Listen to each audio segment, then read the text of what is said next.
लगी है माँ, भोजन दीजिए ना।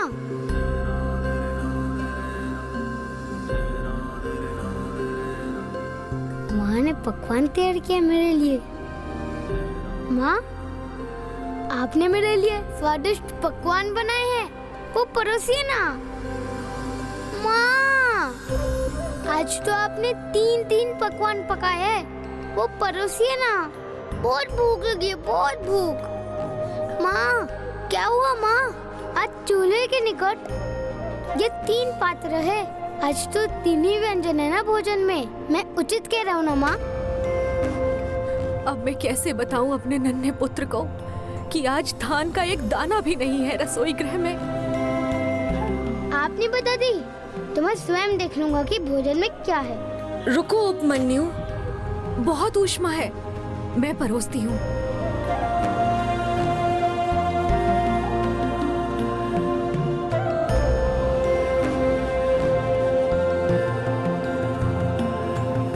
उचित है ना माँ?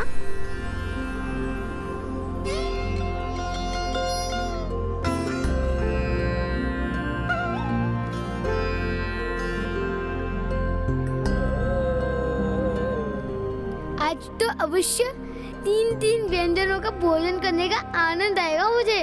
माँ, शीघ्र से कीजिए ना।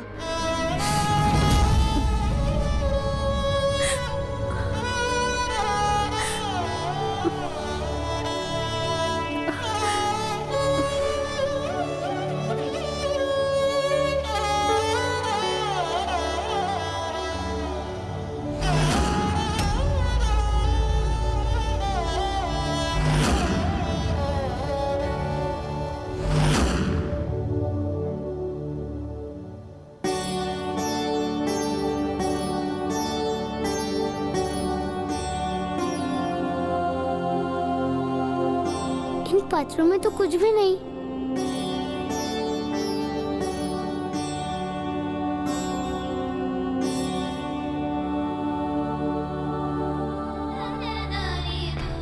ये क्या माँ? ये तो किसी भी प्रकार के भोजन से रिक्त है, इनमें तो कुछ भी नहीं है।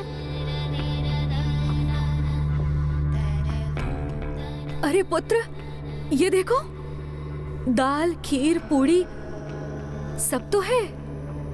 ये 3 भांति के विशेष व्यंजन तो है, और ये इतने दिव्य हैं कि अदृश्य ही रहते हैं, दिखाई नहीं देते। इनका तो अनुभव ही कर सकते हैं। और देखो, कितनी अच्छी सुगंध भी आ रही है ना? मुझे तो कोई सुगंध नहीं आ रही। आएगी जब मैं भोजन परोसूंगी।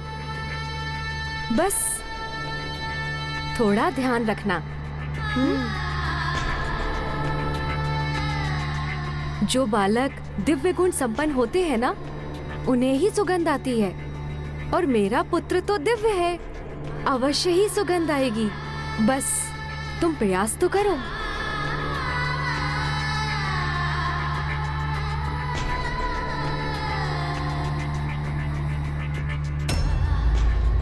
ये दाल है,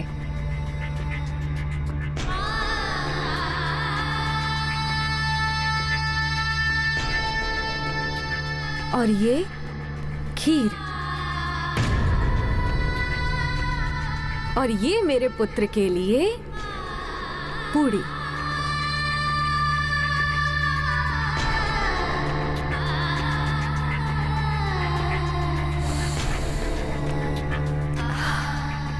अब बताओ पुत्र, सुगंध आई?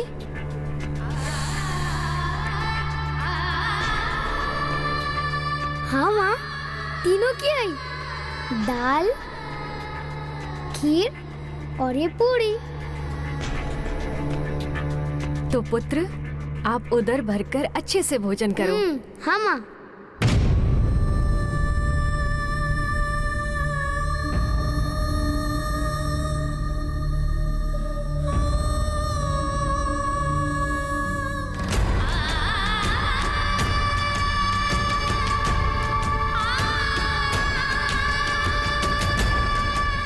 कितनी लाचार हूँ मैं कि अपने पुत्र को परोसने के लिए मात्र झूठे स्वप्न ही है मेरे पास।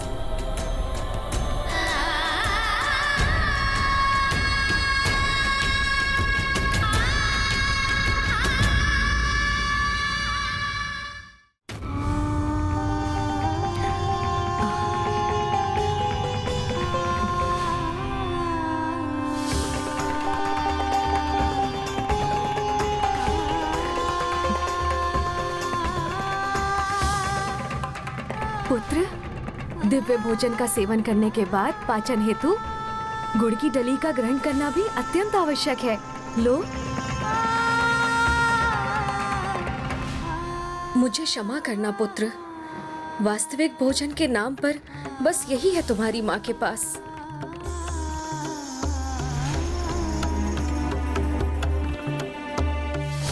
माँ, आपने भी तो दिव्य पकवानों का आहार किया है, तो इस गुड़ का एक भाग आपको भी ग्रहण करना चाहिए। ये लीजिए माँ, खाइए।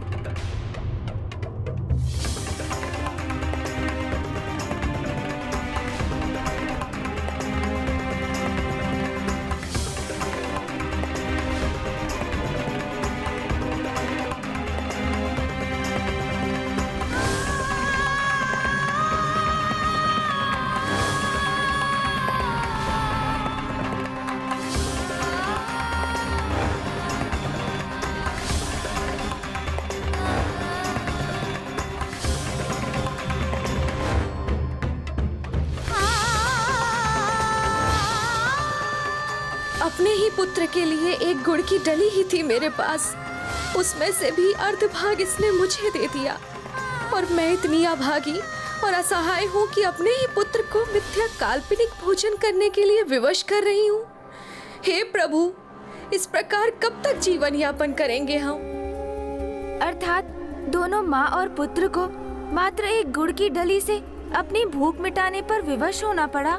हाँ गौरी पुत्र, यही अदृश्य भोजन बालक उपमन्यु के घर जैसे प्रतिदिन ही पकने लगा और दोनों माँ और पुत्र उसी में संतुष्ट होकर सो जाते थे। फिर एक दिवस, अरे भीमा, चलो टीले के पास जो मंदिर है वहाँ जाकर क्रीड़ा करते हैं। हाँ हाँ, चलो चलो क्रीड़ा करते हैं। पहले मैं ये दूध पान कर लेता हूँ।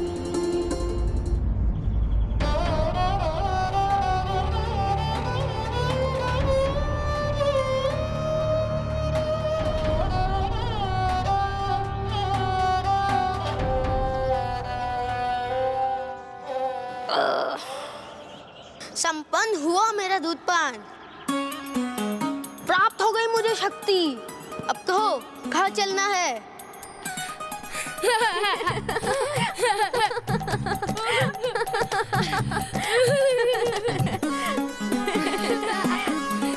भीमा, तुम्हारी तो उजली पूंछ बन गई है।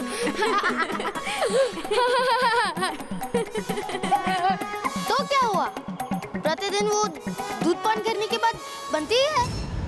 तुम प्रतिदिन दूध पान करते हो? हाँ, माँ कहती है ना, दूध शक्ति प्रदान करता है। प्रतिदिन दूध पान करते हैं। क्यों? तुम प्रतिदिन दूध पान नहीं करते?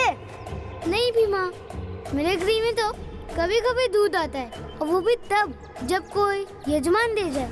परंतु बच्चों के लिए दूध आवश्यक है।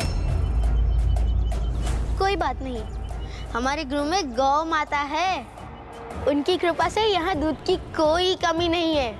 मैं माता को बोल के तुम्हारे लिए एक पात्र दूध लेके आता हूँ।